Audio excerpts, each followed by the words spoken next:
sometimes there's no real suspect, but the system is always ready to pick a face. Emily Hawkins, the 17-year-old daughter of billionaire Thomas Hawkins, disappears during a late-night walk in Central Park. Her car door is left open.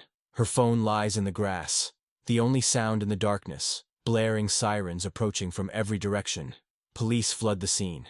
Helicopters circle above. Media vans line the streets. SWAT teams, detectives, and flashing lights descend on the park. The entire city holds its breath. At first, there are no leads, no evidence, no witnesses. Then, movement. At the north exit of the park, a man walks alone. 34 years old, black, sweating, wearing headphones, carrying a gym bag. Jamal Turner. He's returning from a run. But in the dark, in a city of glass towers and glowing billboards, his presence feels like a crime. Two white, blonde officers step out of their patrol car. They don't ask questions. No eye contact. One grips his holster. The other approaches directly. Running? At this hour? Or were you trying to run away from something? Jamal removes his headphones, confused. What? I was just jogging. Did something happen? One officer smirks, scanning him head to toe. Sure. Jogging. You're wearing the color of guilt. Stands out more in the dark, you know that? Jamal instinctively takes a step back. His heart races. He tries to understand, but there's nothing left to understand. The verdict is already in. A detective whispers into his radio. Possible suspect located. We're taking control now. The media swarms in. Cameras flash. Headlines hit the web before Jamal even hits the pavement. Suspect detained in high-profile kidnapping case. But Emily is still missing. No evidence. No eyewitnesses. Just Jamal's skin, and the crime of being in the wrong place at the wrong time. One officer leans in and growls, "Guys like you always leave a trace." Not slipping away this time. And as Jamal's face is pressed against the freezing concrete, one thought echoes in his mind. I haven't been arrested yet, but I've already been found guilty. In this cold room, it wasn't just a man sweating. Prejudice was dripping off the walls. Jamal Turner had spent the night on a concrete bench, eyes locked on the ceiling. No sleep, no lawyer, no clear explanation of his rights, only silence and suspicion. The door creaks open. A white, middle-aged detective walks in, drops a thick file on the metal table, and slumps into his chair with a smug grin. Jamal Turner, let's see which coincidences brought you here tonight. He flips open the file and begins reading aloud. 1999. Shoplifting suspect. 2004. Arson accusation. 2010. Threatening a neighbor. Jamal throws his hands up in disbelief. I was cleared of everyone. I've never been convicted. What is this? The detective grins. Cleared on paper, but you got flagged by the system, and the system never forgets.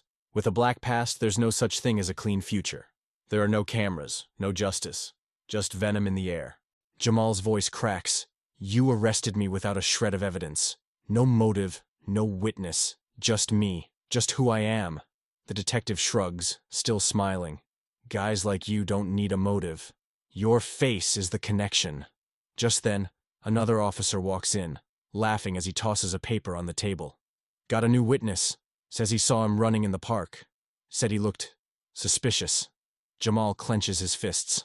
What rises inside him isn't rage, it's helplessness. There's no truth in this room, only loud accusations, and a truth forced into silence. The courtroom is packed, but no one's listening to facts. They're watching faces. As Jamal is led to the stand, murmurs ripple through the audience. News cameras are pointed, but they're far from objective.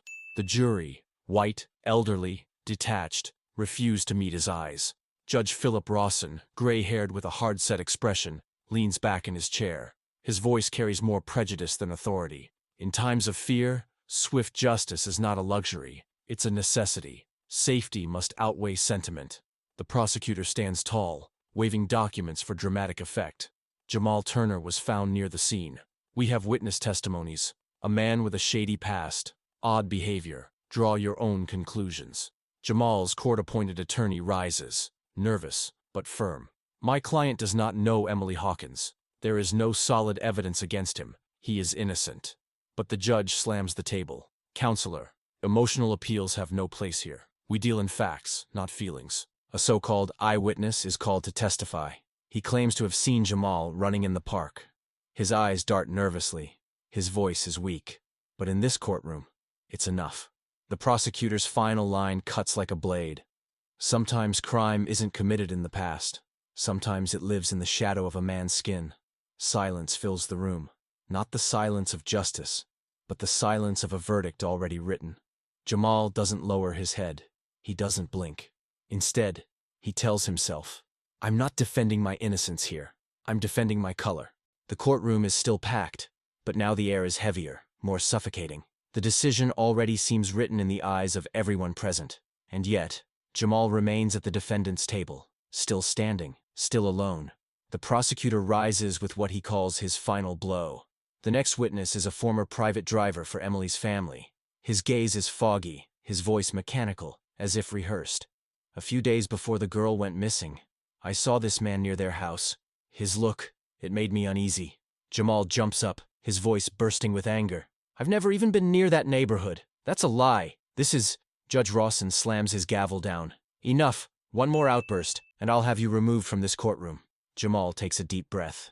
He sits, but the fire behind his eyes refuses to die down. The prosecutor turns smugly to the jury. "Ladies and gentlemen, the full picture is now clear. Witnesses, criminal records, behavioral patterns, they all point to one name, Jamal Turner." The defense attorney rises, weary but defiant. "There is still not one concrete piece of evidence against my client. The witnesses are weak. The past charges never resulted in conviction. What's on trial here is not a person, it's a profile." But the judge doesn't respond. He simply removes his glasses and sinks deeper behind his robes. Public safety outweighs individual defenses. Security isn't upheld through doubt, but through certainty. A chill falls over the courtroom. Jamal turns his head and looks at the jurors, but all he sees are stone walls. Just then, from the back row of the courtroom, a young woman lifts her phone. She walks down and whispers to the defense attorney, "I had my Dashcam on. I drove past the park that night. It records automatically. Maybe it caught something." The attorney's eyes widen. A spark of hope flickers. He turns to the judge at once. "Your Honor, we've just received potential video evidence from a new eyewitness. It may be from the night in question. We ask that the court review it." Judge Rawson looks up, displeased. "You're disrupting the proceedings, but if the footage is credible, we'll consider it. Court will reconvene tomorrow morning." And for the first time, Jamal lifts his head, because finally, something will speak for him that can't be twisted. The truth. The courtroom is packed. Every eye, judge, jury, prosecutor, media, is fixed on one thing, the new piece of evidence. A dashcam recording from a young woman's car. The USB is plugged in. The screen comes to life. Breathless silence fills the room. The footage begins. Jamal is walking alone at the edge of the park. He's wearing headphones, holding a gym bag. Emily is seen far away, arguing with her boyfriend. Then the couple gets into a car and drives off together. No contact, no shouting, no chase. Jamal is nowhere near her. The prosecutor lowers his head. The police officers exchange quiet glances. The jurors put down their pens. Judge Rawson clears his throat.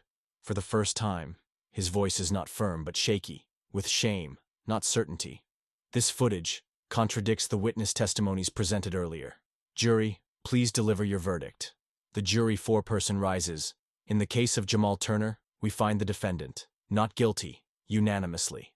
There is no applause, because this is not a victory. It's a delayed correction of injustice. Jamal closes his eyes and takes a deep breath. Then he lifts his head, walking past the cameras and flashing lights. He whispers only one sentence. "Being innocent isn't always enough.